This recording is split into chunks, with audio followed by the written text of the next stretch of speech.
brand new banger. It's Nukkle HeDD Comics Tuesday. It's fucking Tuesday. We got Lay in the building. We got Cap in the building. Cabs can't make it tonight, but he's here in spirit on Lay. My man, just chilling, brother, chilling. What's up, Cap? How you doing? Doing pretty good. Is that and the father goes shamefully? That's my son. And the other guy goes shamefully. Orion goes, that's my father. Choose fear and hate to run your life. Something you can't do. That was wrong with me from the beginning. I was doing it that way. I was gonna go down that path. I worried. You thought it was Grayson? Sorry, got hurt. It's like not him. Not him. Crack his brain for somebody, anybody that can help, and remembers. Freeze. The media. Ah, Give him Randall God. Savage. You're Randall Savage. His knowledge and all other shit and his capacity to learn. Absolutely. This is the only vegan I'll ever eat is grilled chicken wings, because that's like vegan to me. You know what I'm saying? Because the chicken wings are supposed to be fried, but you grill the chicken wings, you put it in some sauce, and give it some blue cheese. Is vegan. That's vegan. Like regular moo cow fuck milk. Put it in some Honey Nut Cheerios. Vegan, because Honey Nut Cheerios is good for your heart. You know what I'm saying? And I steal the question from Cabs. I got it right. Look at this. I would also like to steal. I would also like to steal. I would also like to steal. You're too late. Wow. Word. He be like, I got a left elbow and a right elbow. I can break your face with an any elbow. Make sure that you get elbowed in your elbow with an elbow. Got the arm ball, get the phone ball, get around with the bomb and the bomb ball. Daddy's gonna take you to Jersey Shore. Yo, what's going on, everybody? It's Tuesday night. You know what that means? It's Nukkle HeDD Comics. We're in the building. What's going on, Cap? You muted. Yeah, because you're damn right I was muted, because you guys should know my response already. Right. Shit. We didn't land on Plymouth Rock. Plymouth Rock landed on us. Shit. Yeah. And we weren't even in the Americas. Right. Shit. Speaking of Plymouth Rock, they just dropped the Daredevil season 2 trailer. Yeah, the little teaser, which now we got to add to our discussion. Yup. Which I saw it, and we're gonna talk about it right now. Fuck it. I'm a little confused because part of me was like, was he dreaming? In certain parts of that trailer, he had to have been dreaming. Like when he was in bed with Homegirl and they were doing that shit, and then that fucking sound wave hit him and he couldn't. I was like, was that a dream? So, all right. Before I say this, did you notice what he looked like when he was walking in the hall with Jessica Jones? The black. Yeah. So that signifies he's had black suits at different points, but it normally signifies a darker version of him. When he puts on black, he's damn near Punisher-like. So I'm assuming that the dreamlike sequences that we thought we saw, are just memories. Because I think, and I know I know the actress's name, Deborah Ann Waltz, but I don't remember her. Jessica Jones. No, the character's name for her. You talking about his girl, his Daredevil's girl? Yeah. I'm gonna look it up right now. Betty. Fuck. Pepper Potts is the only name that's coming to my fucking head right now.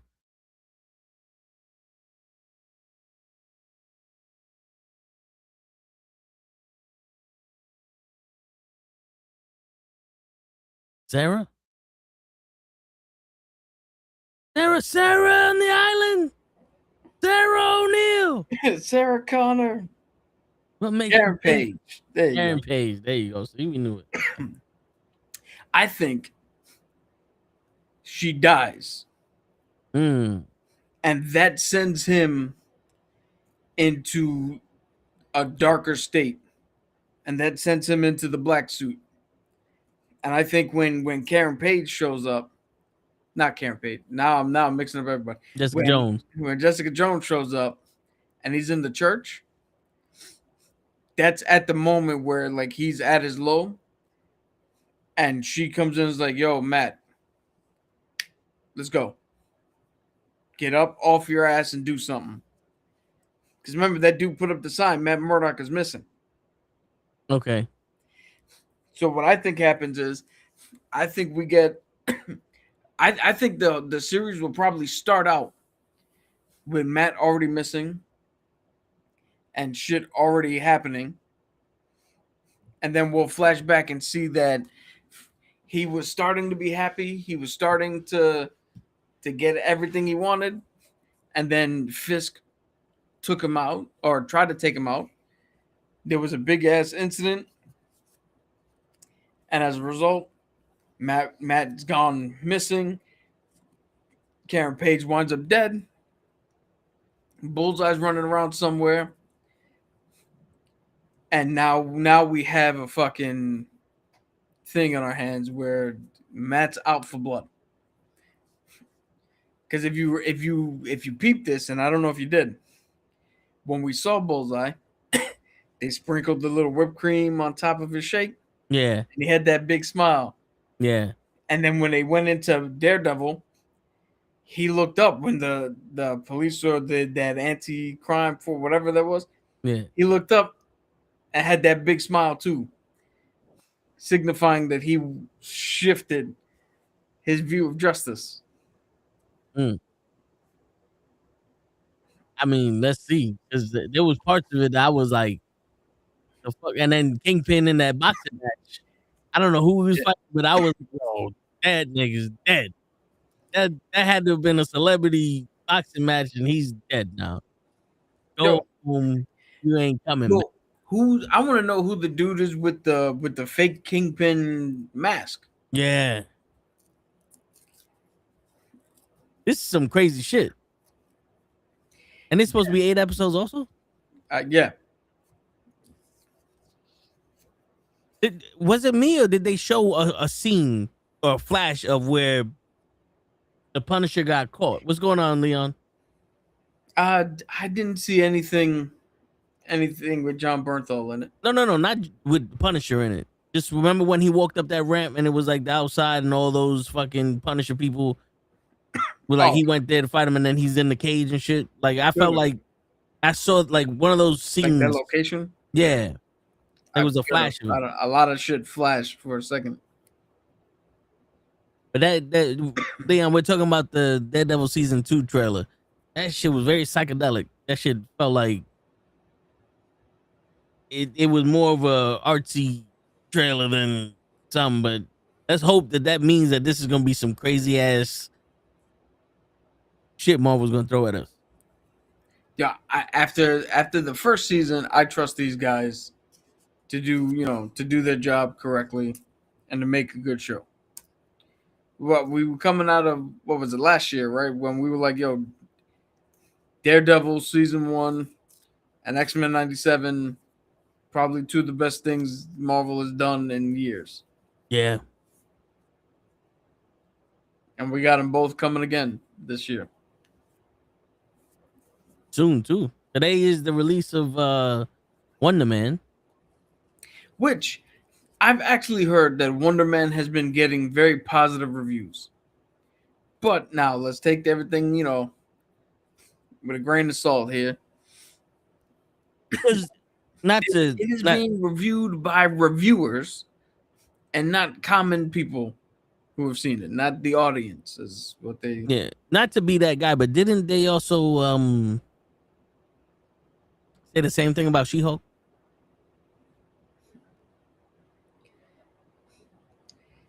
Yes, but I think She-Hulk's initial reviews were for the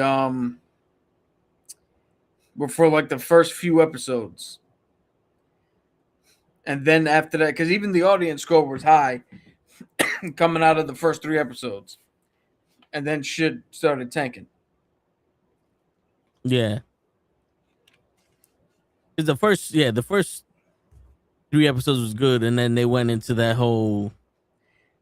But as of right now, it is sitting at 90% on Rotten Tomatoes. But here's the thing: only 67 reviews. Wonder Man. All right. Yeah, Wonder Man. So there's a chance that we might like it. Yeah. You know, there's always a chance. Ben Kingsley is an amazing actor.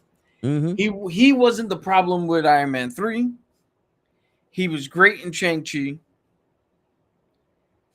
He's going to be good here. Abdul Mateen... Yaid Abdul Mateen, I think, is the lead actor's name. Aight. He's been good in everything. Even in the shitty fucking Aquaman movie, he was good. So, you know, it's not like they picked bullshitters. Yeah. To give us bullshit. It's the same thing with Agatha. Right? The woman who played Agatha Harkness, who I can't remember her name. But Catherine Hahn, there you go. Catherine Hahn is fucking amazing at what she does. So of course she's not gonna be part of something that's completely shit. So let's see. Yeah, he was Candyman. I haven't gotten around to see that yet, but it's on my list of shit. Candyman or the Aquaman Candyman. Lost Kingdom? Fuck Aquaman. Wait, what was that? Number 2? Well, the Aquaman Lost Kingdom was number 2? The second one, yeah. I only have enough capacity to root for one fucking non-white dude who was white in the comics, Man of the Sea. And that's my primo, Namor. Shit. I mean, listen, we're probably gonna watch at least an episode tomorrow, right? Of Wonder Man. Well, I mean, next week we got to review it. So the entire series is out right now. Yeah. So we're gonna be next week. We're gonna have a review for the entire fucking thing. Yeah. Right before I go to DR, we're gonna have a review of Wonder Man, and everybody gonna wonder how this man gonna get there and come back with all this bullshit. But yeah, no. A part of me feels like Ben Kingsley's gonna steal the show, but also another part of me thinks maybe he's not into that often. But still, he kind of helped Tai Chi. Shang-Chi. He helped that out a little bit. Yeah. So here's the good news for you. All right, we know how you are with your run times.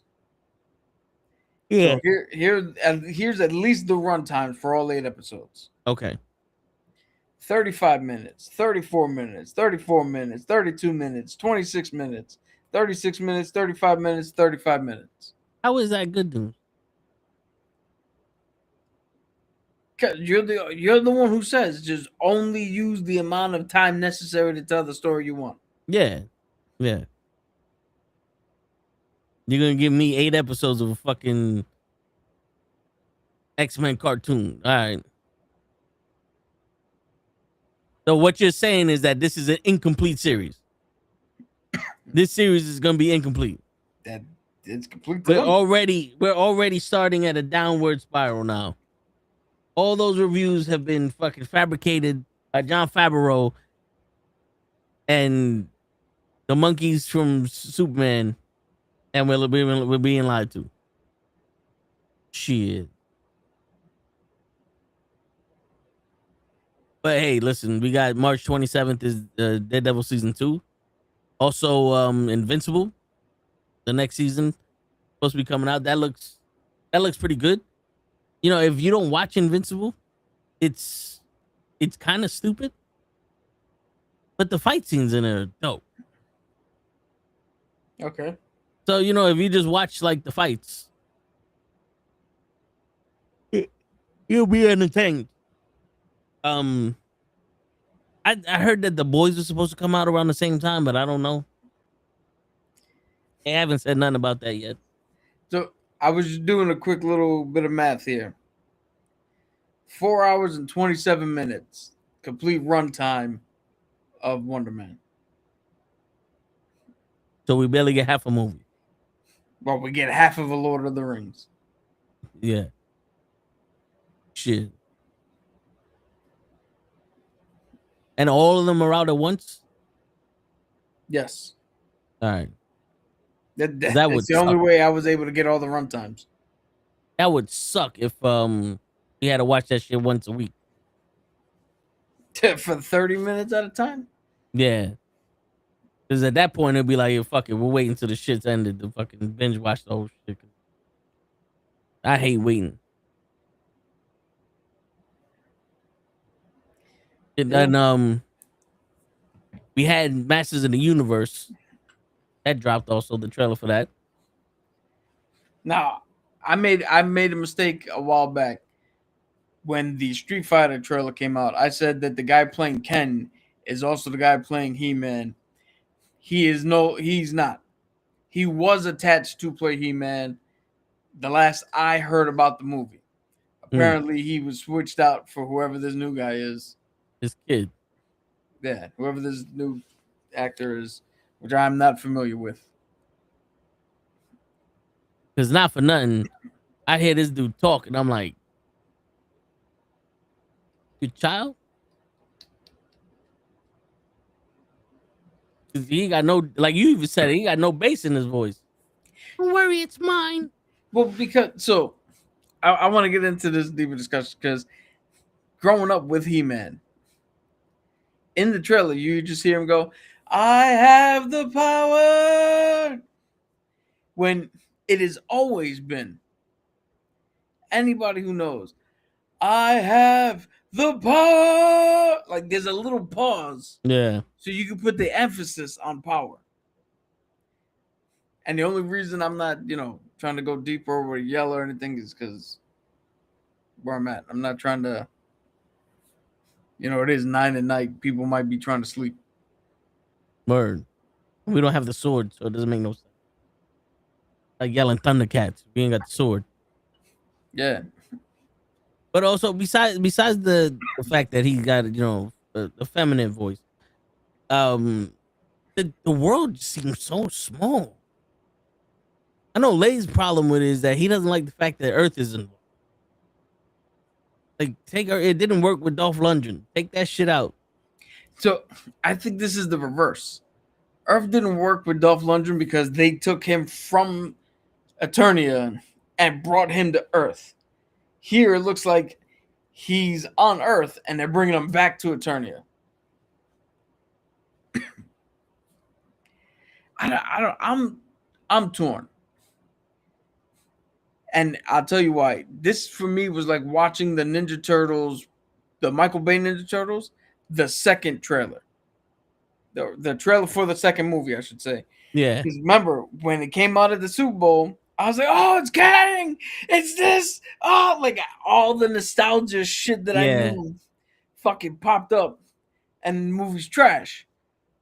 Now I'm here and I'm like, I don't know about this movie. And then I'm like, oh, but there's Man at Arms, and there's the Tiger, and there's Castle Grayskull, and there's Skeletor, and there's this dude. Like, they even have the fucking. There was a scene where he's fighting, and you see him for a brief second. And I gotta look it up because these are all everybody's got stupid ass names.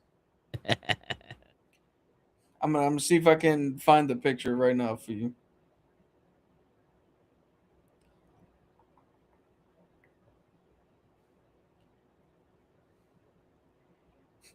It looked like they had this dude.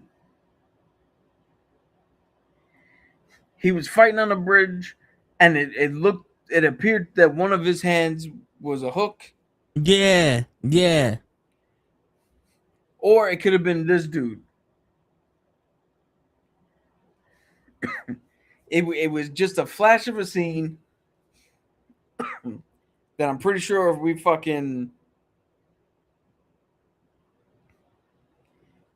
I'm pretty sure if we try to pull up right now and put on screen, they'll shut us down. But you know what? That doesn't have to stop us from double checking ourselves without showing nothing. I know. I'm doing the exact same thing. All right, you said it's on a bridge, right, during the fight scene? Yeah.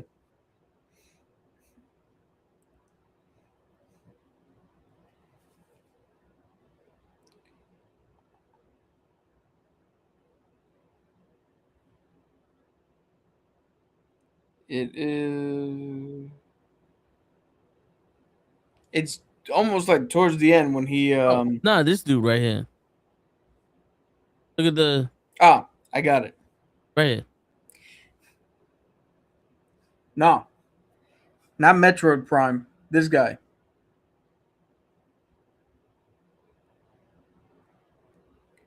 If you want to bring it, it's at the 145 mark.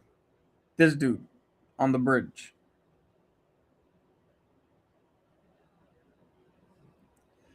See, he's got the claw arm and the helmet. It makes me think, yeah. But he does have the blue shirt. It makes me think it's him. Tell me that helmet don't look like that with the blue skin. Yeah, it does. And he can modulate whatever that arm is. Yeah, it does. And he's in perfect range to sit there and let him say that line so he could turn into fucking Thundercats without hitting him. Because, you know. Yeah, but I mean, that's Trapjaw, so. Yeah. So, like I said, I'm torn because the nostalgia is hitting me in the feels, and I'm like, I remember all these things. It looks like they're actually going to show us motherfuckers from the cartoon. So I don't know. I'm 50-50 on it. Now, would I like this movie to be good? Yes. Does it have to be? I'll put it to you this way. Does it have to be Avengers Endgame? No. But would I be happy with it if it was the first Ant-Man? Yeah. I'll be happy with that. I mean, the first Ant-Man was all right. Yeah, that's what I'm saying. Like, if we walk out of the theater and go, yo, that was fucking fun. Like, I don't need him to win awards. I just needed to not be so bad that I walk out of the theater going, why bother? Who'd you make this for? Yeah. But the world did seem small, though. That castle looked like the whole village was in that one little mountain, and Skull Mountain was at the top. I mean, that's kind of what it's supposed to look like. Yeah, but I'm just like, I was waiting for it until we meet again, He-Man. He's running away. Yo, what the fuck is Jared Leto gonna sound like?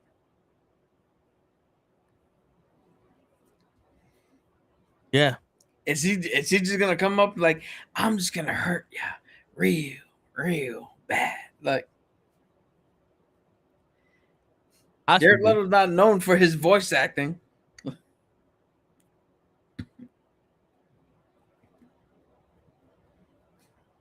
Hey, he might be a better Joker in this movie than it was.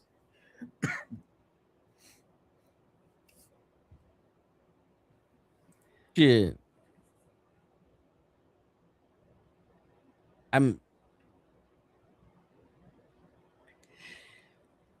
Yeah, it's funny because I don't remember the cartoon as well as you do. I remember him screaming that shit and him changing. And wasn't it that no one knew his identity? No one knew he was He-Man? Yeah, for a little bit. I think it changed in the later season, but originally there's Prince Adam and then his bodyguard He-Man. And anytime something would go down, like Clark Kent, Prince Adam would disappear.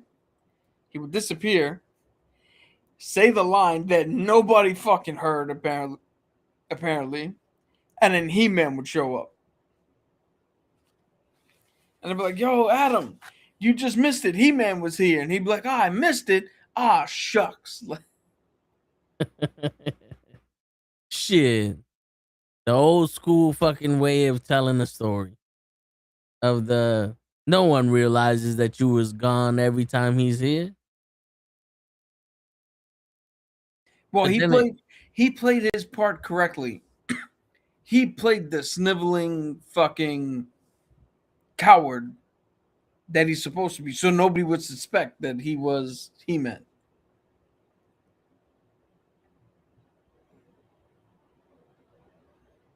Shit.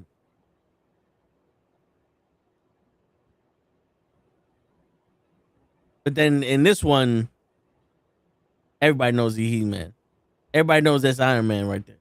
Yo, I mean, look, I'm gonna show you something, and you're not gonna be able to tell. How can you possibly tell that they're the same person? One's got lighter hair. The other one's wearing a pink shirt with a white undershirt. The other one's wearing BDSM armor. And he's clearly a lot bigger. Yeah. And also, he's in front of rocks and not stone. Brick. Yeah. I mean, look at the arms. Yeah. Two different people.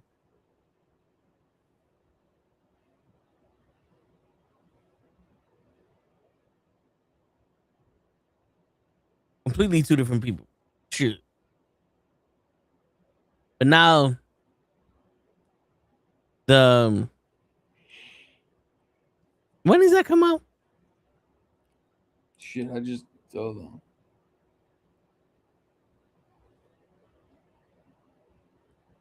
It releases. Oh shit! June 5th. They dropped the trailer to Super Mario Galaxy movie. Oh yeah, that kind of looked alright. You said June 5th? Yeah. Okay, so this time. Huh. You know who directed this He-Man movie? No. Travis Knight. Who? Travis Knight. The biggest movie you know who that is? I thought you said Travis Scott. Oh. That's why I said who? The biggest movie I can tell you he did that you would have seen, Bumblebee. Ah, okay. The good one that was like, okay, this one's Bumblebee's cool in this one. Yeah. So if he could bring that same shit he did to Bumblebee to this, we got something here. But I'm not gonna lie. No, I'm watching the Super Mario Galaxy movie trailer, and Luigi's sitting there with the fireball in his hand. I'm not the scared guy anymore. Yes, I am. He just starts throwing the fucking fireballs down the hallway.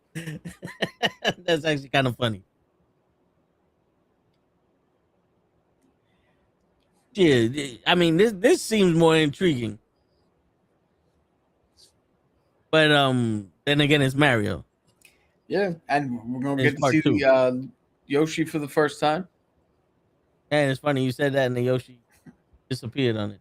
Wasn't Yoshi in the egg at the end of the first one? Yes.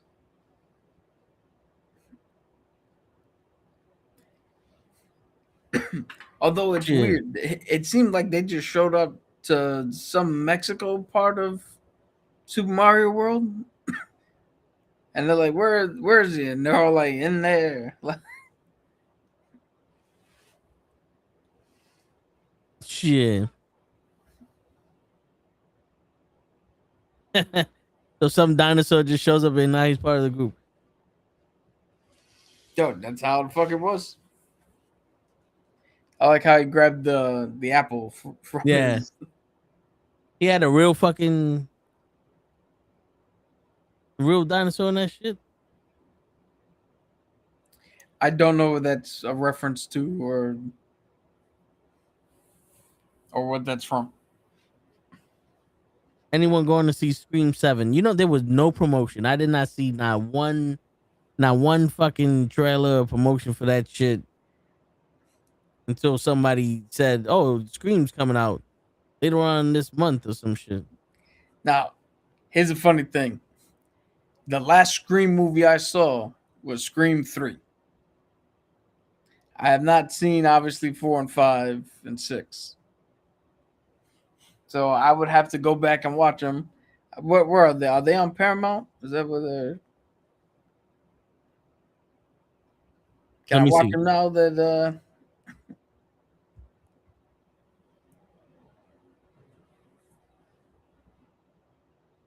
Yeah, it looks like it's on Paramount. All right, so maybe I can go back and catch up.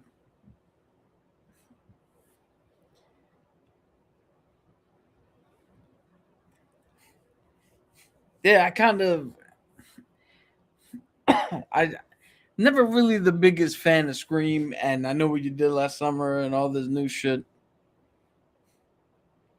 You know, I love horror movies. I watch all the time. I watch another channel called Found Flicks where if there's a horror movie that I'm iffy on and I'm like, I don't know if I want to watch it, I literally watch this dude explain the movie. Like he explains scene by scene. He explains the whole movie. And that's what makes you go, all right, I want to see it? No, that's how I watched the movie. So like Keepers was the last video I saw of his. I can explain to you the entire movie Keepers. Now I don't need to watch it. That was one of the ones that I was iffy on. Which one is Keepers? Oh, it was there was barely any promotion for it. It was like a smaller movie with Tatiana Maslahi, the woman who played She-Hulk. Oh, okay. Yeah, I don't know this. Yeah, but it looks like it sucked. I mean, the way he explained it, it didn't look too bad. But you're not a horror guy, so yeah. I just saw pictures of because I looked it up. Saw pictures of some dude in a weird ass face that looks like it's turning really fast, with the middle say so, and you got the sides like, nah, I'm good. Oh no, yeah, that's just how one of the creatures looks. I'm good. I don't want to see that stupid. Oh, what we do want to see is Maul. Dun dun dun dun dun dun dun. He's not part of the Empire. Yeah, he's no longer Darth, and he's not a fucking rebel. He's no longer light. He is now a vigilante, right? A vigilante. Yes, I am a vigilante. Hold on, you're currently writing a horror movie called Ice Cream Truck. Shit, it's a tragedy and a horror when the ice cream truck leaves you and you just come outside with some ice cream, and the motherfucker leaves, and then that kid snaps and just starts killing all the ice cream truck man. Yo, who's the main villain? That little girl from England? Is he crazy? £9 for 2 ice creams with the bubble. He ain't never gonna make money in this town. You ever see that video? No, I have not. Yeah, there's a little girl in England or some part of the UK who's ranting at the price of ice cream because it's $9 for 2 ice creams with a little bit of gum at the bottom. And she's essentially like, this motherfucker coming in with those prices, he's never gonna get anywhere. Who's gonna buy this shit for this much money? £9. Shit. I said that shit when the fucking milk truck, the fucking milkshakes. When my milk truck brings other boys to the yard, damn right. It's Stone Cold's all damn right. It's colder than yours.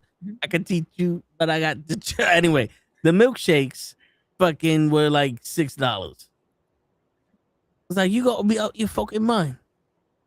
I'm not getting more milkshake, but I'm paying more. What the fuck is this, man? Yeah, and then you don't even make it correctly. You add too much milk. Yeah, man. Yo, that's the worst. Or when it's not even thick. Because sometimes, you gotta have that thick, milkshake. When it's just watery. Like, what the fuck? Or lumpy and shit like that. Yeah, at that point, you're just drinking milk. Yeah, and you didn't even shake it properly, you asshole. You some of them bitch. Shit. See, Leon, what you fucking started? We was in a good mood. Now we're over here talking about fucking ice cream trucks and fucking snow plows. We were saving lives. Now we're in a blender. Word. You got us in a blender, Leon. Back in the blender making milk trucks in a blender. And we use that technology and we call cancer. We was in the blender, now we're saving lives. But yeah, Maul. He's no longer the vanilla ice cream. What? That said the villain is called ice cream. Oh. See, I saw vanilla and I was like, the vanilla ice cream is a man. They're like, wait, what? Like the vanilla ice cream. I'm supposed to be the one with dyslexia. Bro, I'm the one with the tired. But the vanilla, this is what I'm reading. I'm like, the vanilla is called ice cream man. And I'm like, wait a minute. Wait a minute. Why the fuck is the vanilla called the ice cream man? Are you trying to say that the man is white and they calling him vanilla? It's like, shit. What kind of racist shit you got over here, Leon? The vanilla. Learn how to spell correctly so I can read it right. You spelled it right, but you didn't spell it correctly. You spelled it in the way I can read it wrong. Put it too close to the Darth Maul, or Maul, as he's now known. For the fourth time. This series looks like it's gonna be the X-Men 97 of Lucasfilms. This is gonna fuck Mandalorian, fuck the movie. I'm sorry to say, fuck Ahsoka, all that shit. This is going to be and I'll stake every amount of money made by Show, Ray, Kenny, Hoach, DJ, anybody else who's on this channel that's not named Cap. Every single dollar they make, I will stake on this being the shit that every Star Wars fan turns around and goes, yes, we are all behind this. Now, one idiot is going to turn around and be like, bah, bah, bah, bah, bah, bah, bah. And I tell you why. Tell me why. Ain't nothing but a... All right. Tell me why the vanilla is an ice cream man. Tell me why. And he's the villain. So, do you remember they showed the young, I think they call him Twilight. The girl with the, like, and not hair, but the one that was fighting the... Yeah, she was the Jedi? Yes. So, you would think, right, that everybody would be like, oh, but it's Maul, and then there's the stupid girl, and blah, blah, blah.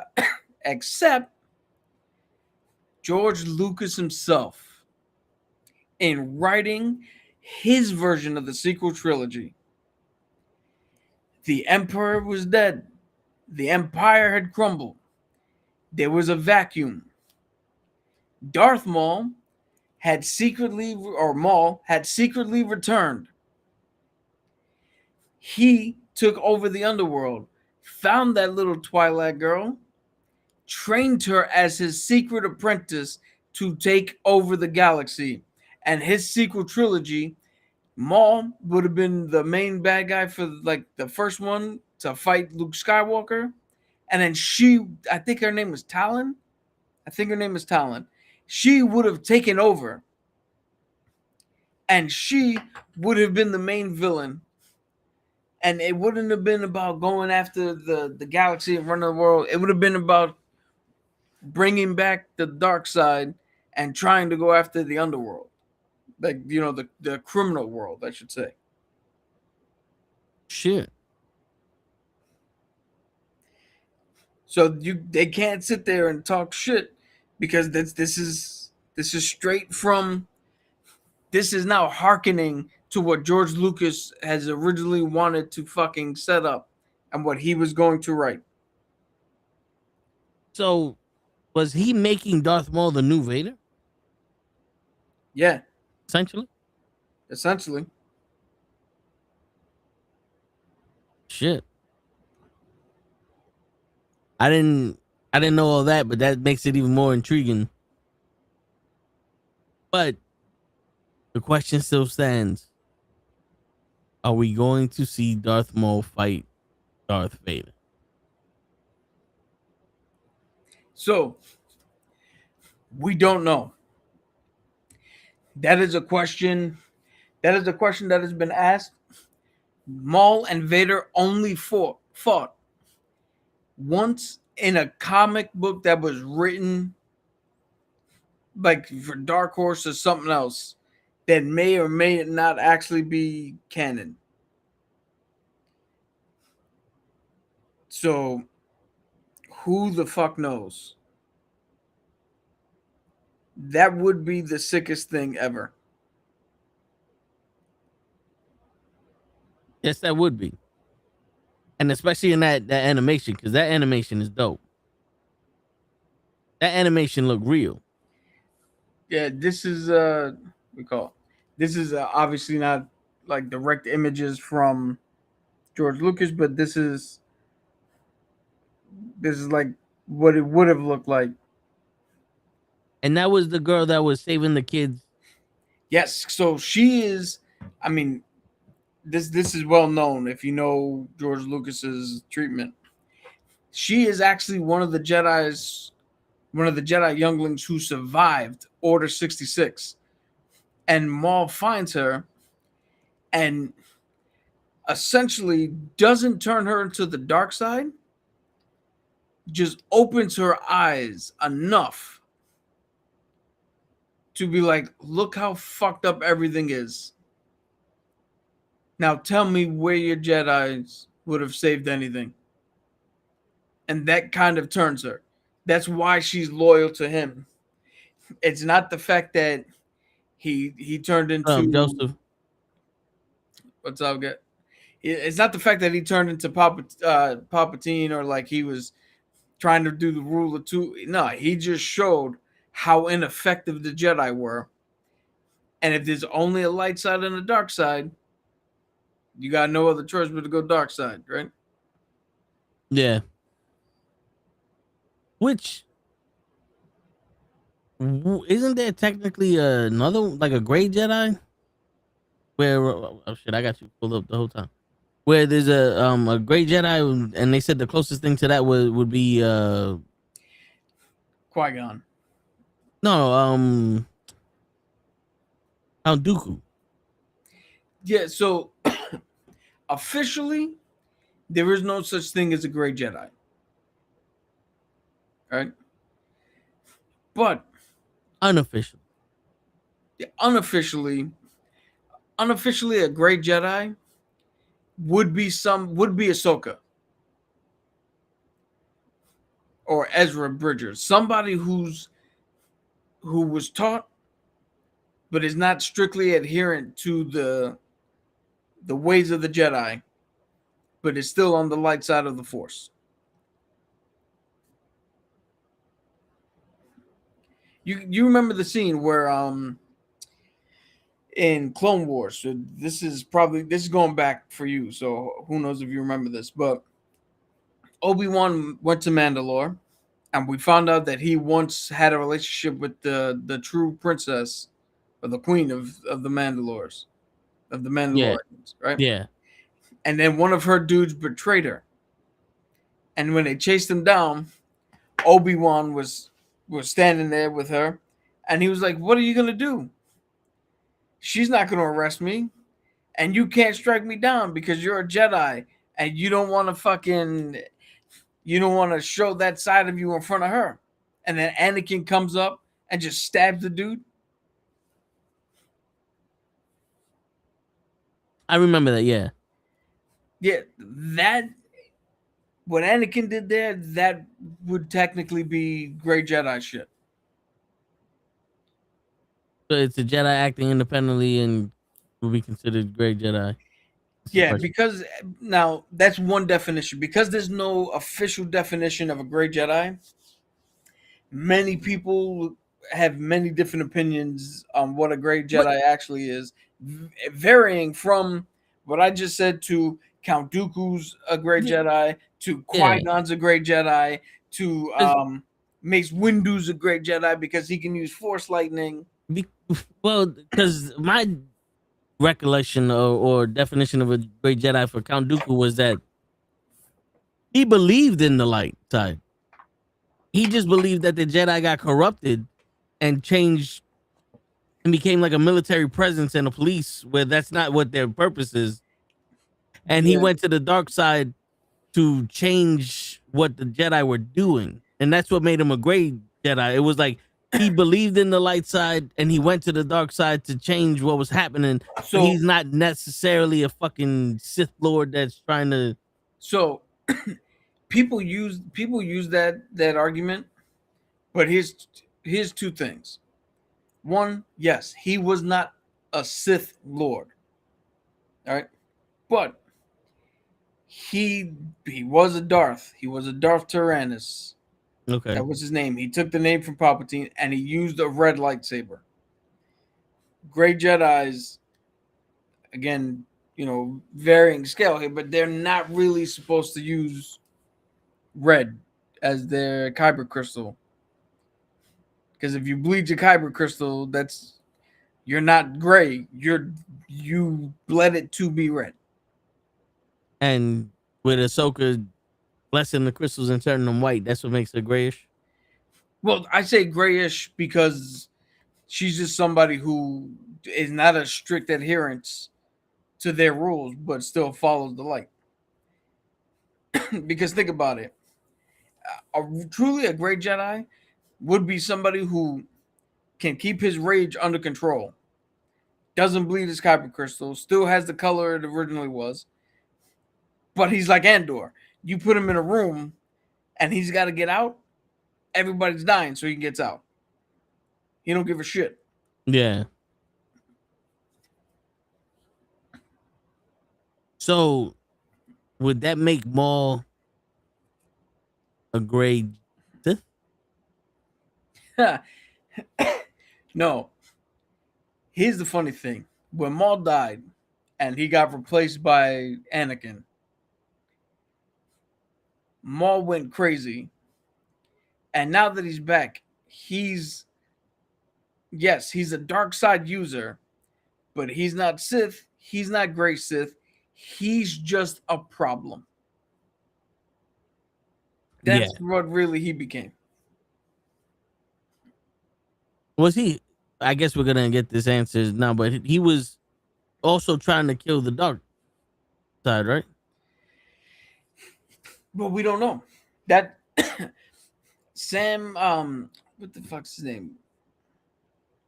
I gotta get the pronunciation of his name correct because there is a whole bunch of people named fucking Sam.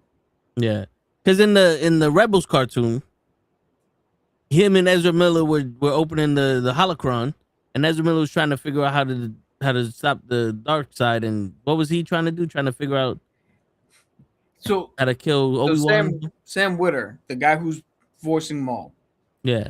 Right. He's been a big part of getting this off the ground, him and Dave Filoni. And he said in an interview that the reason he wanted to do this series is because even playing Maul, he had so many questions. Why didn't Maul turn on the Emperor? Why didn't he go to the Jedi and go, yo, it's Dooku? I mean, it's Palpatine. He's doing this X, Y, and Z. Why did he go to the shadows? Why did everything play out the way it played out? and he had those questions. So this series is supposed to answer, if not all of them, the big ones, or most of them. Okay. Hopefully. So at what point is this? This is before Rebels? This should be after Rebels, before Qui-Gon kills him, or before Obi-Wan kills him? Yes. This should be right after season 7. Because remember, in season 7, he wanted Ahsoka to join him so that they could both take out Palpatine themselves. And he never got a chance to. And she turned him down. So he was already looking for Ahsoka to be his apprentice. She said no. He went and found... So officially what happened originally, she said no. He went in hiding. Then he tried to get Ezra. Ezra fucking said no. And then he wound up dying to Kenobi. Right? But the treatment that Lucas had, that what should have happened in George Lucas's sequel trilogy, Ahsoka says no. He finds Talon. Talon says yes. Talon is the girl. Yeah. Then he tries his best to fill in that power vacuum. And now, instead of a geopolitical Star War, we have what played out in the extended universe with Luke on the hunt for new Jedi to bring up his order, Maul on the dark side, fucking shit up in the underground, and it's a battle of shit. As I'm trying to regroup, they're trying to regroup, and we gotta just stop each other. So in that case, he would have never met up with Obi-Wan. In the sense.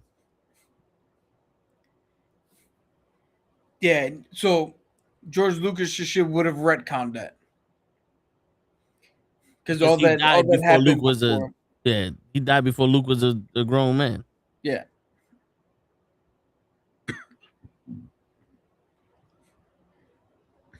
Shit, but I mean, the shit looks good. There's still clones in this one. Is this? I think that's also the beginning of Order. Because remember, she's a survivor of Order 66. Yeah, I'm thinking that this is happening either right after Order 66 because remember she would have been she would have been a youngling. Oh, okay. Which means she would have been 5 or 6. And she was saved by Ahsoka? Huh? She was saved by Ahsoka? We don't know who. This is somebody who George Lucas made up that never fully came to fruition until now. So I don't know who saved her. But she was a youngling, 5 or 6. So this is anywhere from 5 to 10 years later. Yeah. So they could be clone troopers. They could be, I think they're just regular stormtroopers at that point. Shit, and what I like is that this is also happening in the city. So we get a taste of the life of the people in Star Wars, because every animated shit was like a planet that was mostly, sand and shit. I mean, what's easier to animate? That's true, but this one's animated also, but let's see.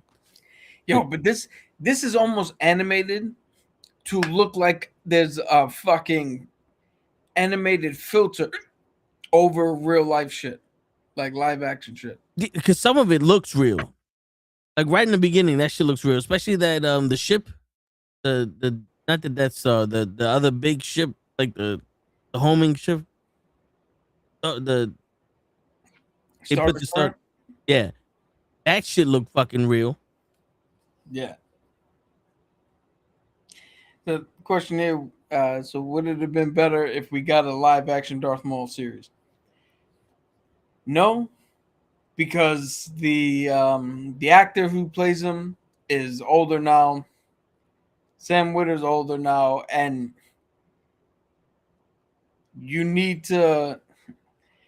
Maul needs to fit in a specific time zone or time frame for this saga. So in animation, you can get him to look exactly how you need him to fit here. It would have, in the movies that George Lucas wanted, Darth Maul would have been older, and Talon would have been older, and she would have been, somewhere in her 20s or something like that, kind of like Baylan Skoll and Shin Hati from Ahsoka. They would have been like that, and that you could have got away with, using the real actor and all that shit. But in animation, you could do so much more fantastical shit that doesn't need to be explained by physics, that just looks cool, and we suspend our disbelief when it's in animation. And once we can all collectively do that, we can just enjoy the ride. And besides, there's nothing that's saying that they didn't do, like for the fight scenes. I'm pretty sure they didn't do it for every single one of them, but if anybody knows, when Ahsoka fought Darth Maul in season 7 of Attack of the Clones or Clone Wars, they actually got the dude who played him in real life, the actual actor, the stuntman, and they got another stunt woman to act as Ahsoka, and they went in and actually live captured the entire fight scene and then just transferred it from motion capture to the animation. So that fight you see, even though it's animation, was done by live actors. Again, I don't think they did this for the entirety of the series, but it'd be cool if we get one big ass fight in here. It would be cool if they kept this under wraps. If Vader did fight Darth Maul, and we find out that they had Hayden Christensen and the guy who played Darth Maul in a fucking studio battling it out for motion capture.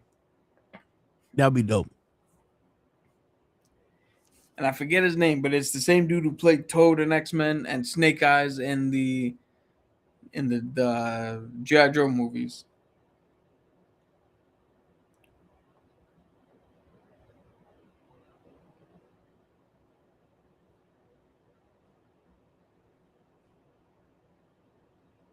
I'm looking it up right now.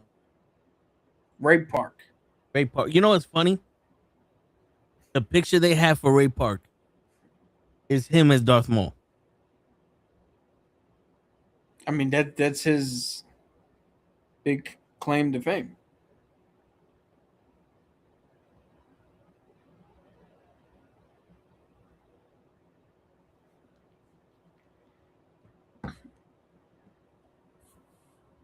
Yeah, Ray Park is he's also the one who played him in for that weird cameo he had in Han Solo.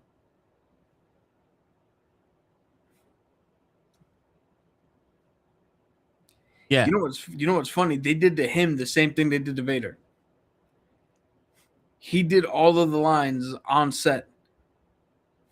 And then they got somebody else to do the voice when the movie came out. You remember that show we saw on Netflix, The Secret Millionaire? Yes. You know the host? The guy who would come into everybody's room and like, you're the secret millionaire now. He is the voice of Darth Maul in The Phantom Menace.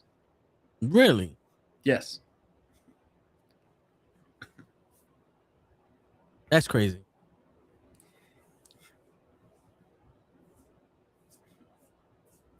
Shit.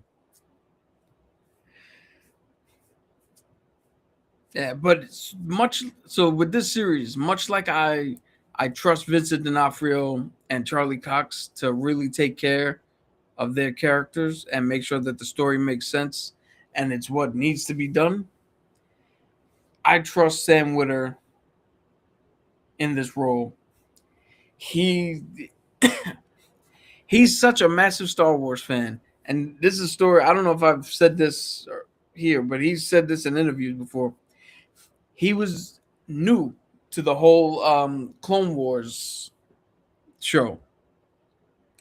And he's sitting at a table read, and they do a scene where Anakin has a very powerful, emotional scene with his mom, Sneed. And he tells her, Mom, I got married. You would love her if you met her. And then he raised his hand and be like, yo, we got to do this again. Doesn't make sense.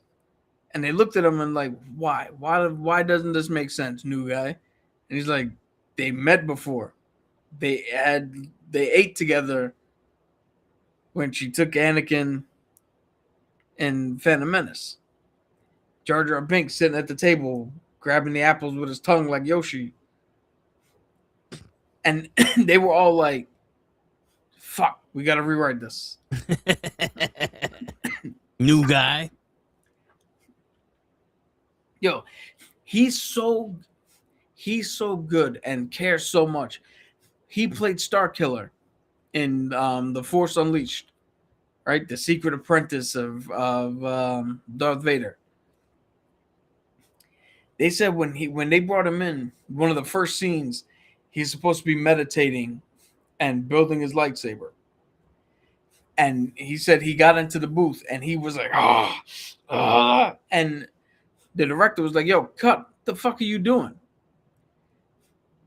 He's like, what do you mean? They're like, yo, we need you to meditate and put this together. And he sat the director down and was like, look, you're telling me that this dude is the secret apprentice to Darth Vader, who was Anakin Skywalker. Anakin doesn't know how to do it like this. Vader damn sure doesn't know how to do it like that. So why would he teach his apprentice to do it that way? Vader would have been all about the dark side and the Force, and this isn't a thing of calming your mind and building your saber. This is a thing of, I control this. I control the Force. I'm making this shit do what I need. Darth Vader is like the C.T. Fletcher of the Force. Yeah. And I command you to grow. yeah, okay, yeah. And the director of the game was like, sense. The director of the game was like, all right, do it your way. I mean, listen, do we need people that are fucking have PhDs on the subject? No. But it is refreshing to have people that know something about it. Do we need people like, I'm gonna just reword what you said there, right? Yeah. Do we need people with PhDs? No. We need people who love this. Yeah. Because yo, let's think about the movie Ready to Rumble, right? Ready to Rumble was a spoof of WCW, but it had pretty much like the WCW brand name, the wrestlers, and the idea of wrestling built in as if it was real. And did you hear the story that DDP told the director or told the writer? You were telling me, but go ahead. It's like DDP was like, yo, I think a really cool ending would have been after that match and everything goes, you see them talking to Jimmy King and DDP goes up to him and goes, yo, that was some good shit. And they give each other a 5 and walk out of the building best friends. And they're like, what the fuck? All like that whole movie was a work. And the only ones that didn't know it was a work was the fans. And these guys, like everyone was in on it except for the people watching the movie and those guys. And the director was like, that would destroy the plot of the movie because that's not what the movie is. He's like, I know, but I mean, that's wrestling though. He's like, it would have completely blown up what wrestling was about, but like that would have been dope. Now with that, you have No Holds Barred, where No Holds Barred wasn't about wrestling. It was about TV shows putting on the best. It was about Vince McMahon's wrestling, having that one star, getting all the ratings, and putting on a spectacle. And the other companies wanted to do the same shit. No Holds Barred was pretty much WCW versus WWE before WCW existed, right? But then you watch The Wrestler, where Mickey Rourke, he's an old wrestler, and then he's basically trying to be like a Ric Flair-ish type guy. He's doing the matches with actual wrestlers. He's, in the convention with others. Like, so it's almost, it was so real and so deep because they had actual wrestlers, actual experiences, and actual motivation, and people knew what was happening that you couldn't disrespect. Yeah. You know what I'm saying? And it was because anybody could watch it, and even if you are a wrestling fan, you could appreciate it. So for people that really like or really love this genre to be doing things is dope, because now they understand the character different than we do, and we get to experience how they experience the character. Just like how you said Maul was supposed to have its own sequel trilogy or whatever, and he was supposed to do all this great stuff with Luke and all that. And not for nothing, the Phantom Menace kind of presented Darth Maul like he was the guy before Darth Vader. Yeah. Like Anakin saw Darth Maul and modeled himself after him to be Vader type. Like that. Like, that's where this came from. Because, believe it or not, I think if Anakin didn't have to wear a mech suit, didn't have to become a half cyborg to survive, I wouldn't be surprised if he painted his face black and with the red, other shit to, to be a Darth Vader. Yeah. Like if Obi-Wan didn't have the high ground. Yeah, like I can see that. But yeah, and it's dope. We get people that Maul is a fan favorite. He's a character that's very interesting and badass also, that I would rather watch than someone else. Like Lando Calrissian, you put on a TV show with him, it's after a while it's gonna get old. It's like, okay, you're a hustler, baby, and you're smooth, but you're good for here and there where we need a hustler and somebody smooth. But a whole show of you doing it is gonna take that je ne sais quoi out. It's gonna take that spark that you have out, because we're always gonna see it. So you have to be someone else for then that to come in. But yeah, I enjoy it. I just, after this, I want to see something new. Like Rebels was new because you didn't have any of the Skywalkers in it. And technically, I mean, besides Darth Maul himself, this is gonna be new because this is not following anything. Yeah. But you think we would get introduced to a new Jedi, or is this girl gonna be the Jedi that's? Well, this because if they're going with the story that was supposed to happen, and Talon becomes the apprentice of Darth Maul, this is going to be both the setup and this is going to be one of three things: the setup for trying to get George Lucas's work in here and just push it through and fuck everything else we did, or the wink and nod to what George Lucas was supposed to do, or option number 3, this is the Acolyte show we were supposed to get. Okay, I get it. Because it disappoints me that the Acolyte had such a weak basis, but so much potential.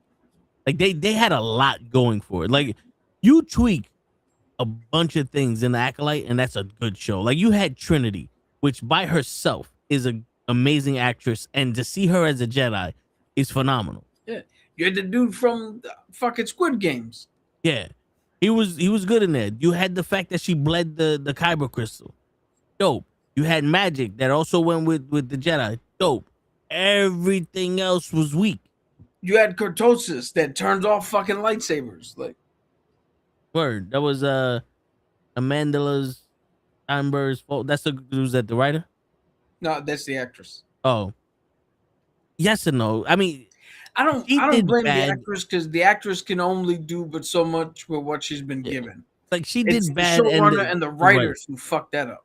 Yeah, like she wasn't the best actress in the world, but the writing was stupid. Like I came here to get her so she could remember me, and we could never be apart again. And then at the drop of a hat, forget her and leave her. Yeah. Now, what?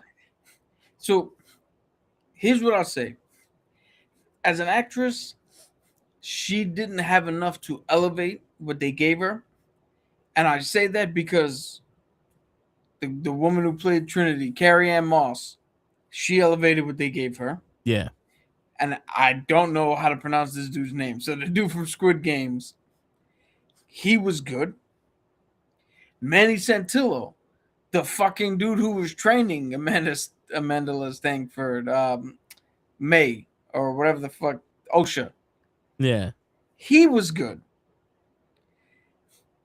Even though Laura, I keep calling her by her fucking character's name. The girl who played X-23 in Logan and Deadpool and Wolverine. Yes. She was the young Jedi, the Padawan. She was fucking good. They were all able to take what was given to them and elevate. The problem with Amanda is she couldn't quite elevate what was given to her. Then she turned around and said all that stupid shit online. Yeah. But she had nothing to do with your powerful space lesbians who died because one bitch pushed them out of somebody's head. Yeah. That's where the weak shit comes in. And not for nothing, there is a time and place for shit. And yes, were these witches same-sex relationship and mothers to these twins? Yes, they were. Was that the show? No, it wasn't. This show was not the struggle of a lesbian couple and a lesbian tribe raising two female kids. And you want to hear something fucking dumb? You can't even call them that because they were insinuating that they were born of the Force and not through conventional means. Yeah, so they're not even. So they were born like Anakin. Yeah.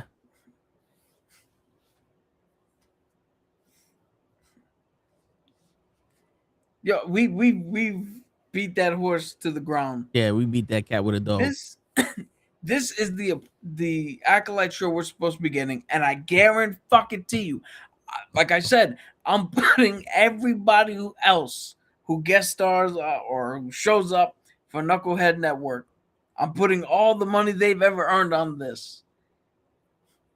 When we see this female Twi'lek become the apprentice of Darth Maul, everybody's going to be like, this is the fucking best. And you want to know how I know? They already love Shin Hati, who's another fucking random female who just showed up with Bailing Skull, and now Bailing Skull and Shin Hati are two fan favorite fucking characters, and nobody's ever talked shit about them. So hold on, I've heard people talk more shit about Ahsoka in that episode, in that series, than her. Let me ask you a question. Is Luke well, can we say that Rey was Luke's apprentice? Technically. So Luke is the only one that can't have a female apprentice everybody likes? I know they wrote Luke wrong in that series. And they also wrote Rey wrong. Yeah, but it's still like, damn, everybody loves the female apprentice of everybody. And now you cross the line. No, everybody loves characters that are written correctly. That's true. That's all it comes down to. That's all it comes down to. When you see fans love a female character and hate another one in the same universe, it's got it. Well, 20% of it is just idiots online who are like, "But that's a fucking girl." They probably don't know about the other character. Yeah. The other 80, it comes down to one character is written better than the other. Yeah, it's hard not to like Ahsoka. Yeah. Like it's very hard not to like Ahsoka, especially when she came into her own. Like now that she's an adult and you see her grown, it's like, oh, okay, we get it. It was her. It was hard not to like Sabine. Yeah, and they tried for yeah for a few episodes. They tried. yeah, they did. Shit. But I wish Mark Hamill would have had more say so in what Luke did, because even he was like, this is not what we would do. When he threw the lightsaber, yo, part of me wanted to be like, you haven't earned this yet, and then just like threw it and then let the Force put it somewhere would have been dope. Or you know what's fucking hilarious? He said that when he talked to Rian Johnson, it was like, yo, this is bullshit. I'm not doing this. Rian Johnson turned to him as like, this is not your saga anymore. This is not your story anymore. And he's right. This is not my saga. This is not my movies. I'll capitulate and do whatever. But if that's true, you got his nephew. You got now his apprentice. She took the fucking name. Everything she did was about him. The only reason he turned to the dark side is because Luke did some shit. Everything had to do with Luke. Yeah. The fuck you mean this isn't his story? It's fun. It wasn't Han Solo's story either, but they did him right. They did Chewie right. You want to hear something fucking funny? Again, when it comes down to writing, we watch a show called The Rookie. The premise of the show originally was a 45-year-old man has to restart his life, so he joins the LAPD and becomes the oldest fucking rookie on the force. 7 fucking seasons later, the show's still called The Rookie. The show's still about Officer Nolan, but guess what? He's training other rookies. Other characters fucking show up. Yeah. And each one of those characters are written good and individual, and they have their own individual fucking personalities and shit. Like, come on, man. Yeah. Obi-Wan was a good series, but it lost momentum. I watched Obi-Wan again. And Obi-Wan was a dope series. It was just, if you don't pay attention to the girl, she's an Inquisitor, right? Yeah. If you don't pay attention to her, it's a good series. I think she was a failed buffer between Obi-Wan and Darth Vader. Yeah, you know what she's at? I just thought of this right now. You remember when we used to, at the beginning of AEW, when we were into it and watching it all the time? Yeah. They had that blood and guts match, right? And the whole thing of it was Eddie Kingston was like, yo, Jericho, when I see you, it's on sight. Yeah. Right? And then as soon as the match started and he went in, he fought everybody but Jericho. Jericho was on the other side of the cage, laying down, doing nothing. Eddie Kingston was having matches with 15 of the other guys on the bad team. Yeah. And you're like, what the fuck does on site mean to you, Eddie? Because you were on site and it took you 54 minutes to get over there. Yeah, that's That's her character. I hate Anakin, or I hate Vader so fucking much that you become his second in command, that you obsess over Obi-Wan, that you follow his orders, that you do what? Until it's on site and you fight it. What the fuck are we doing? Yeah, it would have been better if the Inquisitors were fighting for an apprenticeship. and she was just trying to be better than everyone else. And then you unveil that she was a Padawan. I mean, you know, that she was one of those kids, and like they erased her memory, and then she's like, "Oh, you the one who did this shit." But she figured out she hated Anakin and found out that Anakin was Vader. So I don't know, but that's also something that people don't know. People did not know that Anakin was Darth Vader because Darth Vader hated Anakin. This wasn't he was playing the role of Darth Vader. No, Darth Vader was his own personality, and he hated Anakin because Anakin showed remorse, and he had some kind of attachment to people that he loved, and he hated that weakness. I think we said this at the time. How dope would it have been had she had worked her way up, because Anakin Skywalker killed, what do you call it? Anakin Skywalker killed younglings. But Obi-Wan's story was Vader killed Anakin. So she wanted to get close Vader to the man who killed Anakin Skywalker. Yep. And then when Obi-Wan fucking tells her, "I need you on my side," he is Anakin. Now we have a fucking fight. Yeah. Now it's on site. But then, not for nothing, Vader has to kill her. Of course.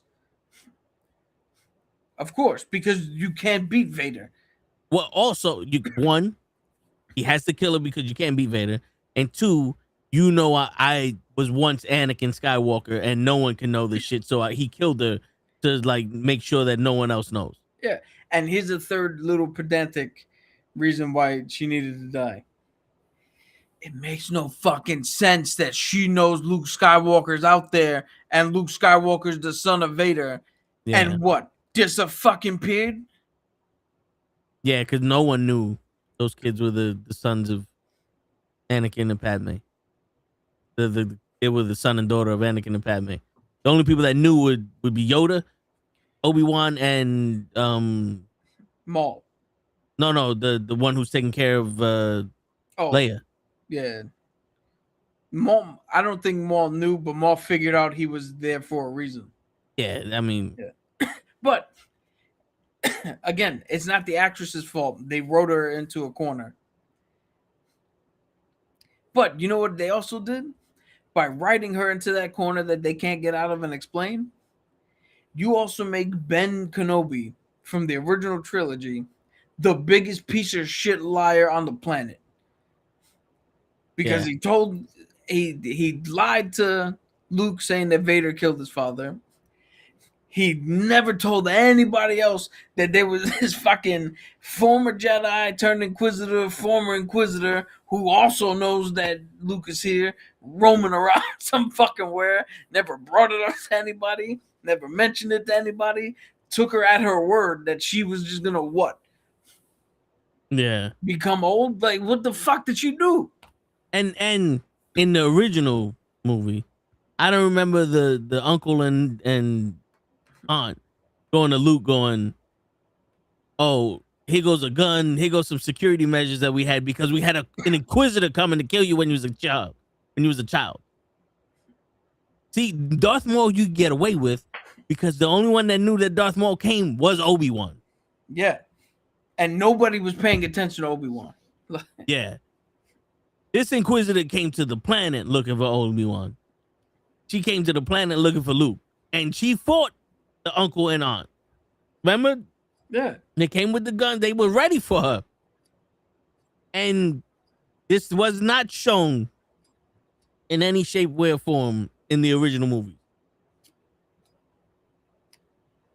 Where there was a movie. Shit, I forgot there was a movie where this bullshit.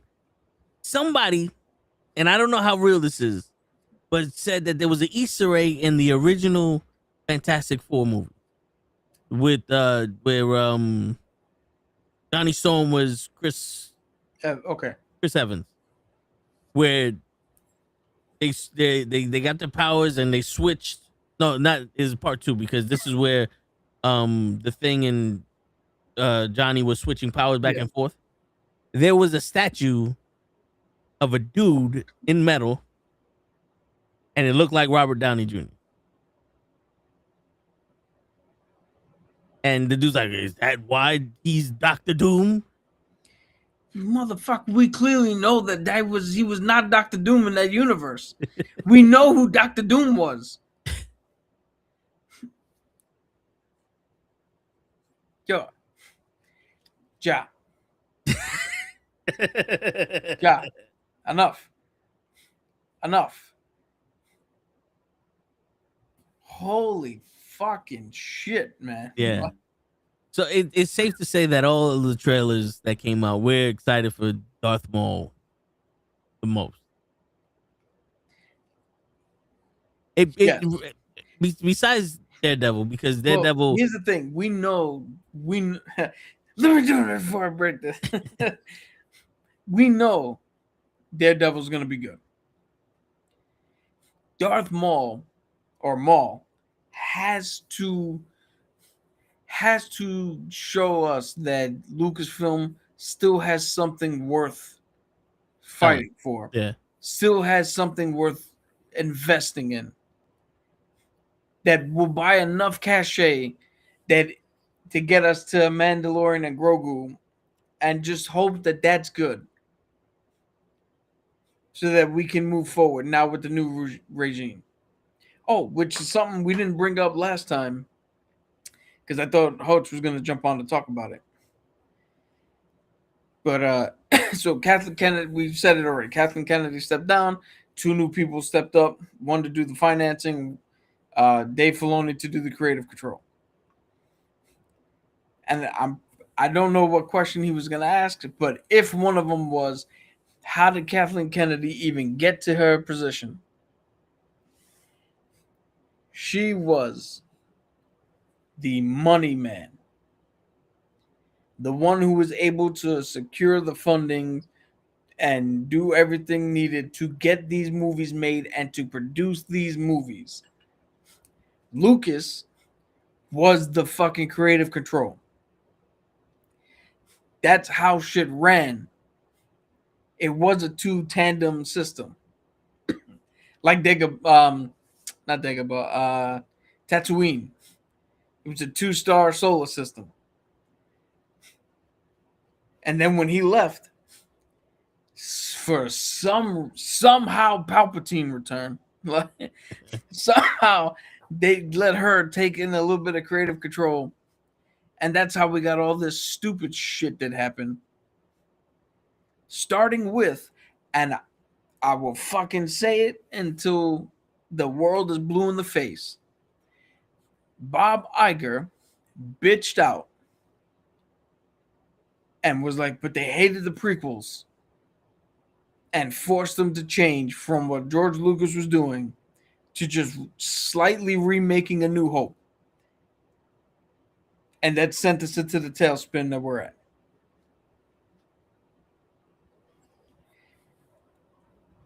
If he would have just honored his promise and made the movies that George Lucas had already written the treatment for 7, 8, and 9. If he would have just made those movies, who knows where we would be sitting right now with Star Wars. Yeah. Do you know what the premise was for 7, 8, 9? Again, my best guess was Maul was going to return, have that secret apprentice, and it was going to be the battle between the light and the dark. And he was going to get more. The one thing I've heard bits and pieces of, he was going to do more metachlorian shit and like explaining that better. But there's a whole treatment. I can look it up because the entire treatment for 7, 8, and 9, this whole plan was told either online or in a book somebody wrote about it. So if you want for next week, I will look it up, and we can have a whole discussion on what George Lucas' plan was going to be, and we can get more in depth. Okay.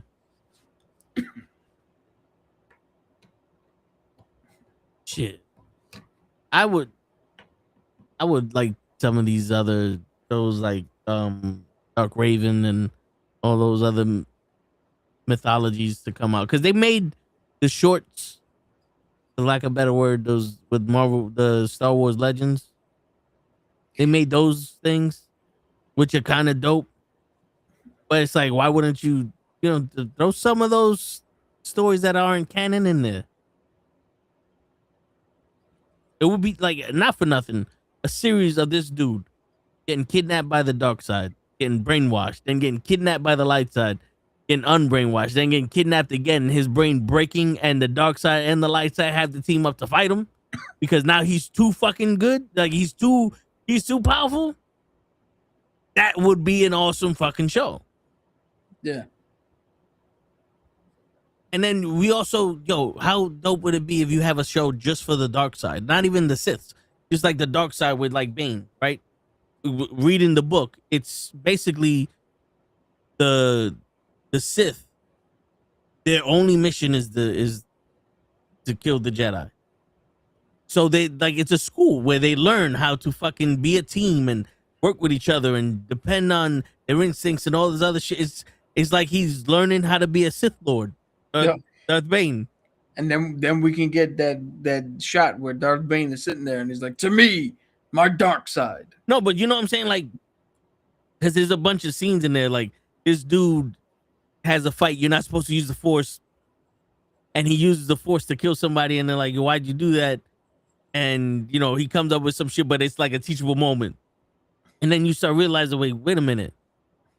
Maybe the dark side isn't so bad.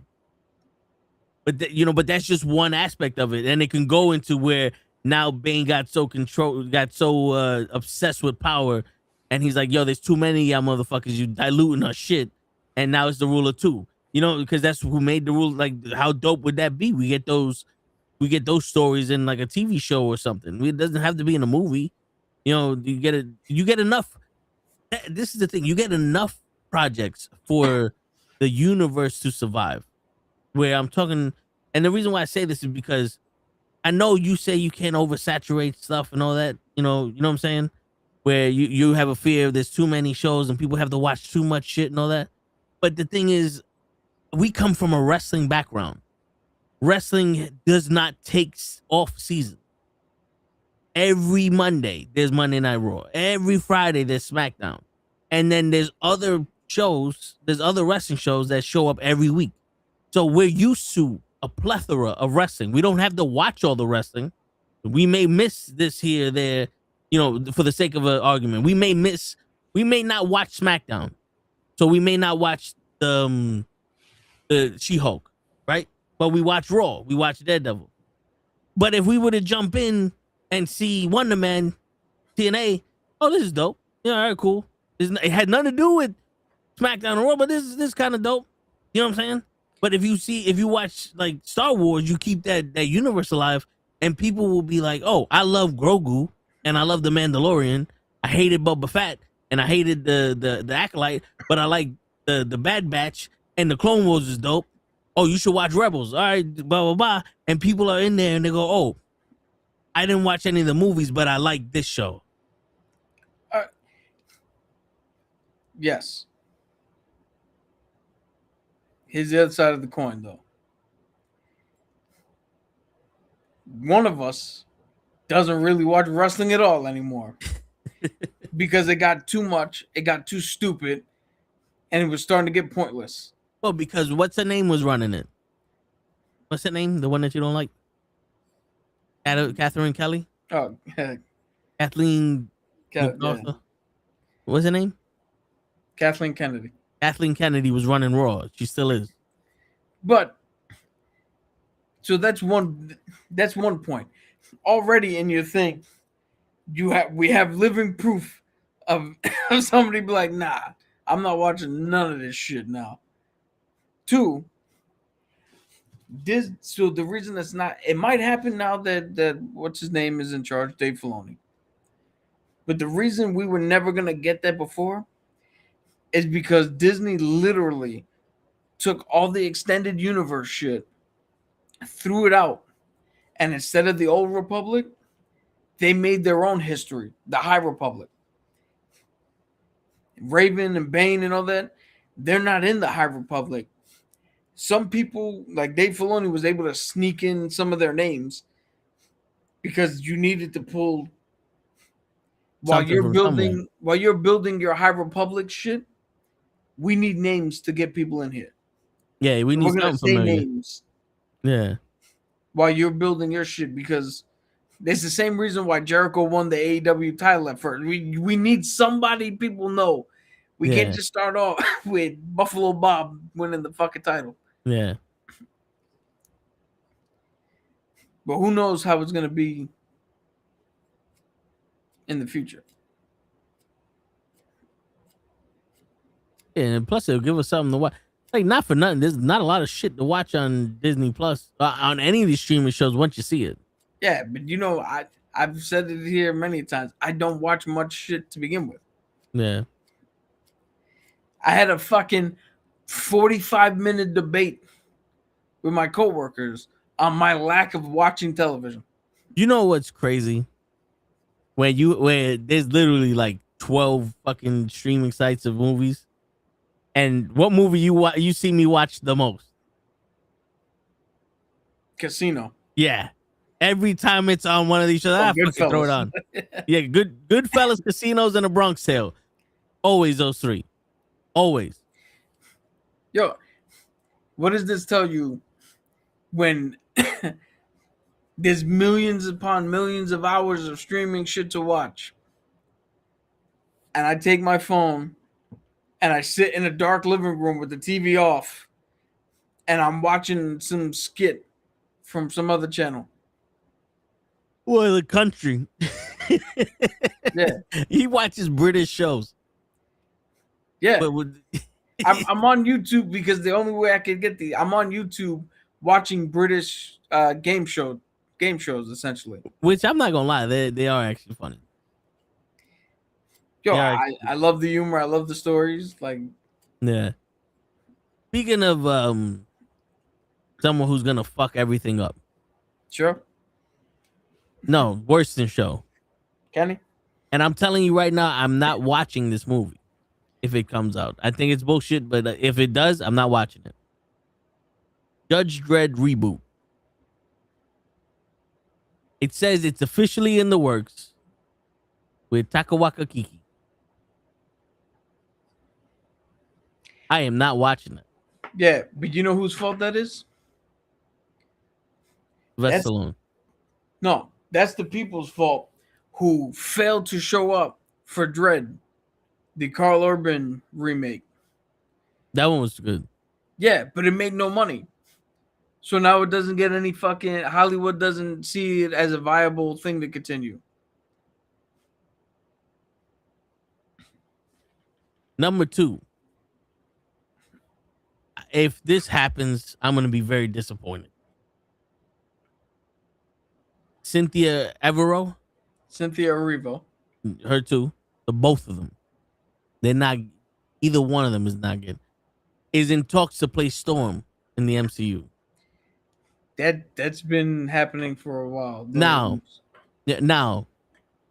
I don't see this happening. But someone was talking about Angela Bassett playing Storm. And I think that would work because the difference between Cynthia Erivo, a reboot, is that she doesn't... Angela Bassett demands, like, she has power. Her presence demands respect. She literally walks in like she's the queen of Wakanda. Like, you know what I'm saying? She can give that. But she's also a leader. She's also someone who sacrifices. Like, you could tell that her character, she knows how to sacrifice herself for the leader. She has layers. Like, this is all Storm's thing. Storm is a leader. You need a special type of person to be a leader. Not everybody can be a leader. That's why Cyclops is the leader and not Wolverine. Storm is a leader. She's also claustrophobic. You mentioned this when we interviewed the writers and producers of the X-Men original cartoon. She has layers to herself. She's vulnerable. She's caring. She's like a mother. She's she can make the hard decisions. She understands every side of the argument. This is someone with multiple facets to her, multiple layers to her. Angela Bassett showed that. Love Halle Berry, but she didn't show that as her Storm. She was just someone with white hair. Yeah. You know what I'm saying? And I don't see this girl doing that. Which is funny because all the shit you were describing, as I'm hearing you describe, I'm like, that's Cynthia Erivo. Cynthia Erivo. She does that. She can do that. She can do that. No, I get it, but the still. only thing for me is I think she would need to put on a little more muscular weight, not not anything. She's bald. I believe so, or she shaves her head. Well, not for nothing. Storm has at least a mohawk. Yeah, but that's easy to fucking do. I'm just saying. Like, that's I'm easy just to do. saying. You won't get me to play fucking Lenny Kravitz, would you? Angela Bassett's not happening. How you know, Leon? Were you there? Anything is possible. Have you not seen Kevin Garnett? No, but yeah, I mean, but that's the thing with. But you're missing something. What? Storm becomes the leader and all the powerful shit later on. We got to meet these X-Men, not brand new, but we got to meet these X-Men somewhere in the beginning. We can't just skip to the end of where the X-Men are. Otherwise, what the fuck's the point of bringing a new one? Just use the ones we got. Yeah, but I don't want to see these. I don't want to see these kids as fucking teenagers again. No. Like I said, we're not starting at the beginning. Yeah, like they got to be grown people. Yeah, they could still be young grown people, but I think you froze. But like even then, Storm was a god in her nation of Africa. You know, he might be. See, every time we talk about shit, you see what you did, Leon? Every time we talk about different cultures, they just kick Cap out. They don't want to hear what Cap has to say about the black woman. Yo, this time it's definitely not the overheating thing. I think the internet just cut for a second. Cap is a fucking advocate for black women, and they don't want to hear him speak. Yeah, it's funny how you're frozen, but we heard you laugh.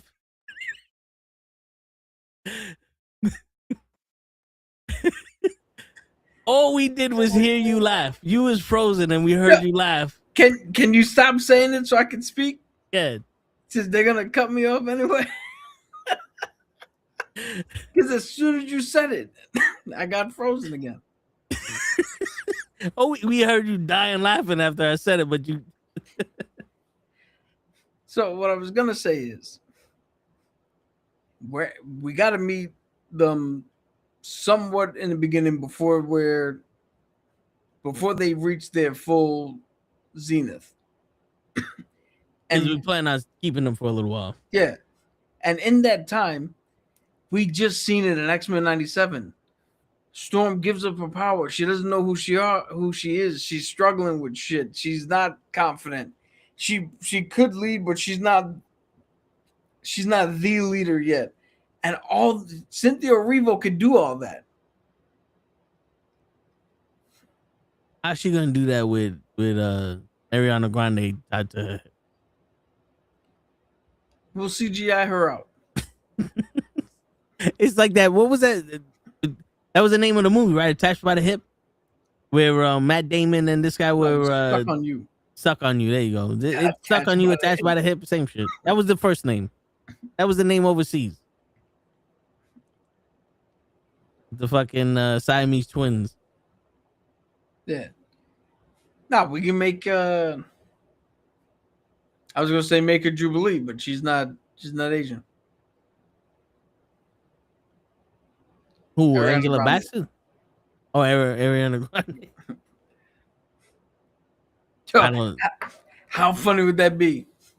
Since Ariana's got to be there anyway. Cynthia Storm's like, I call the winds and the lightning, and it's just Ariana showing up going, and spinning like she's a hurricane. Holy shit. Now that I'll buy for $1. Yeah, I expect $19.99 back.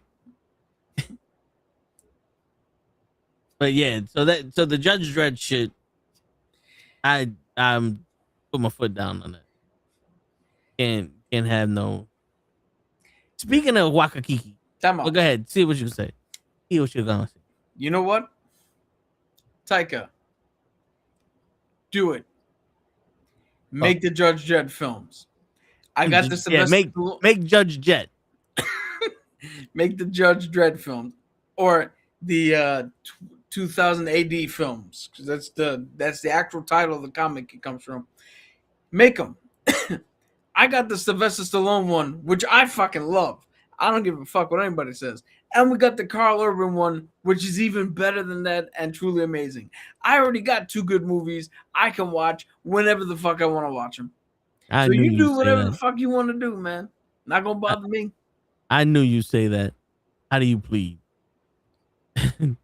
Speaking of Chukwakakiki, he says that making Thor more comedic was the right choice for the MCU. Wrong again.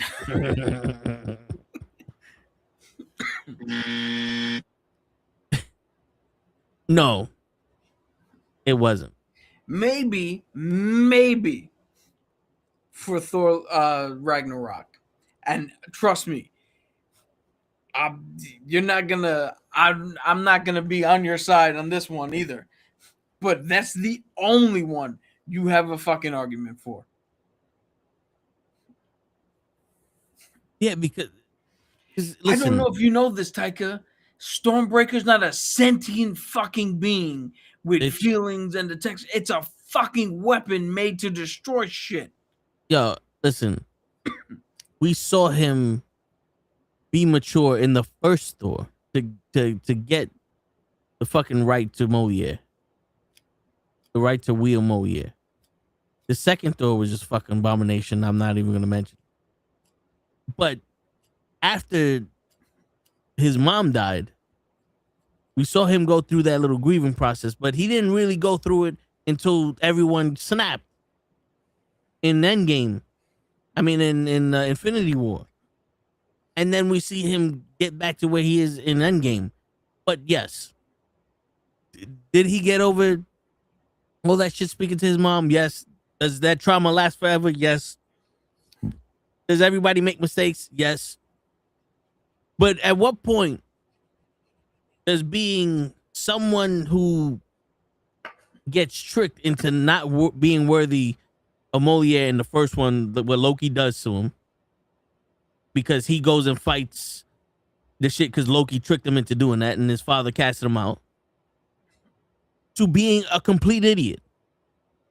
Yeah. It's not like he was a complete idiot in the first one, like in the What If shows, where in that iteration of Thor, he was a drunk and just a complete fucking idiot, and they called his mom and his mom fucking got mad at him. That one I can see being this Thor. If Doomsday had that version of Thor, there you go. But he was not a complete idiot in any iteration of Thor, except for fucking Ragnarok and fucking Love and Thunder. Also, what Love and Thunder happened after Endgame, right? Yeah. And what happened in Endgame? He reached out, called for Mjolnir, caught it, and said, "I'm still worthy." What the fuck are you doing now, trying to take it from Jane? To see what? You told Mjolnir to protect her. Yeah. What the fuck? Oh, what are we doing? That'd be like me dating someone in real life. Me dating someone and getting a dog.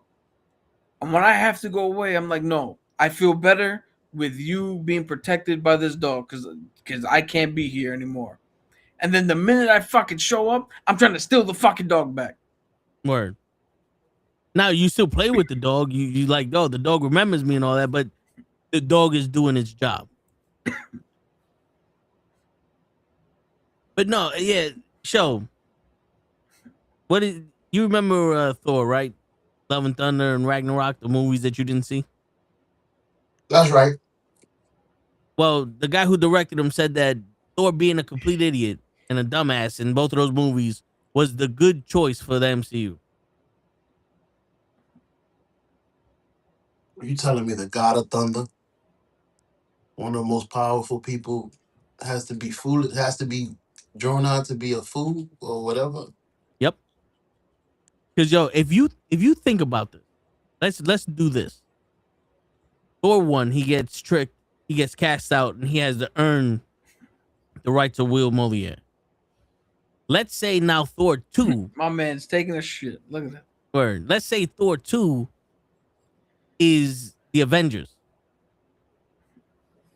And he's overcompensating in the Avengers because he was able to get the right to wield Moliere and, all that. So that's why he's like, oh no, he thinks he's better than these people. They don't know what they're talking about with Loki, and he's overcompensating.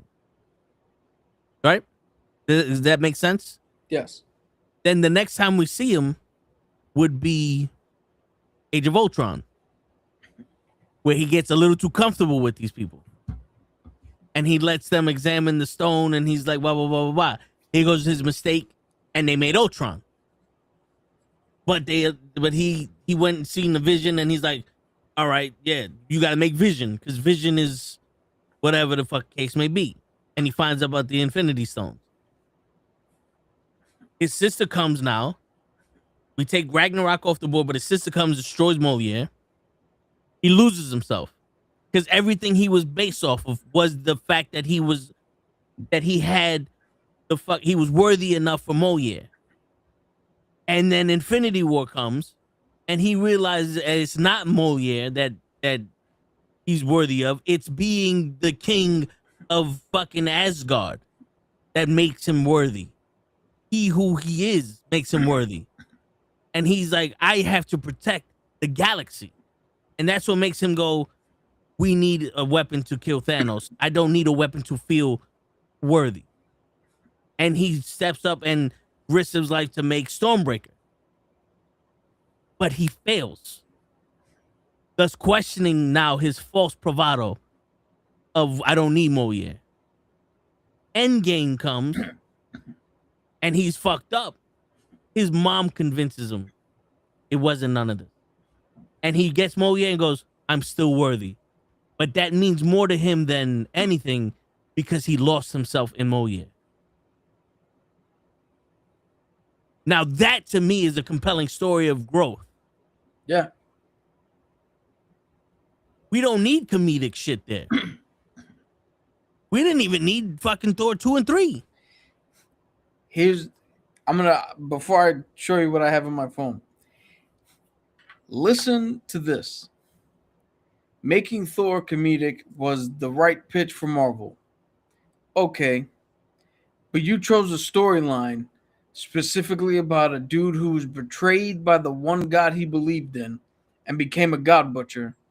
And then you chose a side storyline of how the woman Thor loves got cancer and had to become Thor in order to save her life. But oops, turned out that it wasn't helping. It was actually making shit worse. Hilarious. Comedies have never been written funnier than that. Yeah. The one time you need to be serious. Now, this is the slightly more accurate depiction of the Norse god version of Thor. This is from God of War. Okay. Oh, I thought that was a drunk version.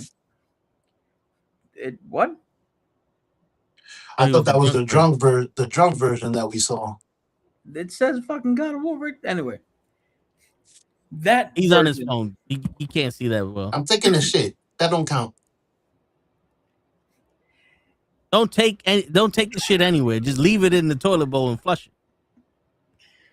That version of Thor is the drunken idiot, the fucking buffoon, the one who's like, yo, how did this dude become Thor? How is he allowed to just do all this shit? And you know what the difference is? In Norse mythology, Mjolnir is just a hammer. It's just a weapon that he uses. In Marvel, they added the enchantment, he who is worthy shall possess the power of Thor.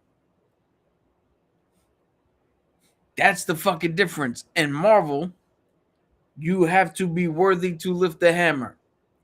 In Norse mythology, he could be the idiot.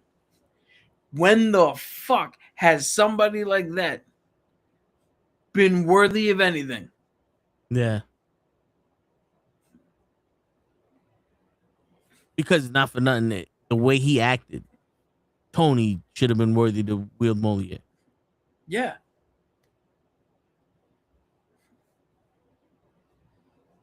Because he sacrificed himself. And all of his intentions were to save the planet. What up? What up, Hassan? Yeah, but that doesn't mean he's pure. He was after money and stuff. Tony Stark was not after money. Well, no. He's rich. Not when Endgame happened.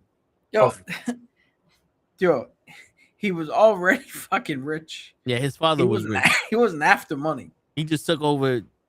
Tony's problem was he was trying to live in his father's shadow. And he couldn't. That's why he was a drunk. And he was making weapons of mass destruction. And then he got kidnapped and he saw that, he could be doing something better with himself. And he realized that his father wasn't the asshole that he thought he was. That's a mixture of the comic and the movies. Yeah. But that's a good summation. That's why Ultron made the comment like father, like son is like, oh, you clearly haven't made an omelet. Like it was Ultron was more of Tony Stark's kid than his creation, because that's what Tony Stark was when he was a child. Now, I'm gonna bring something up because we talked about it, I think last week or the week before. All right, and again, reviews so far has been good for Wonder Man. We're gonna watch it. We'll talk about it, once we see everything. But there's right there, Ultron couldn't be made in the movies like he was in the comics because Hank Pym's not around. They didn't get to him yet. Yada, yada, yada. They didn't make Ultron a fucking beatbox. They didn't turn him into something he wasn't. They found a way to put him in as close as they could to the way he fucking was. So they could have done the same shit with Simon Williams. Yeah. But anyway, let's give this show a chance. Well, and on that note, ladies and gentlemen, it's your friendly neighborhood knuckleheads signing out. Peace, everybody. Flush twice. Right. And next week we will be talking about, as far as we get into Wonder Man, because the night show Wonder Man has released the entire series on Disney. Wait a minute, you told me to watch Wonder Man trailer, not He-Man? Oh shit. Show, you watch all the men. Okay. No, we told you to watch the He-Man trailer, but you came mad late. It's okay. I like the MCU. Like at least you came. You got your shit in. I got it. But all right, everybody. You always gotta get your shit in. Word. It's your friendly neighborhood knucklehead signing out. Peace, everybody. Hassan, and good luck with your Royal Rumble preview show.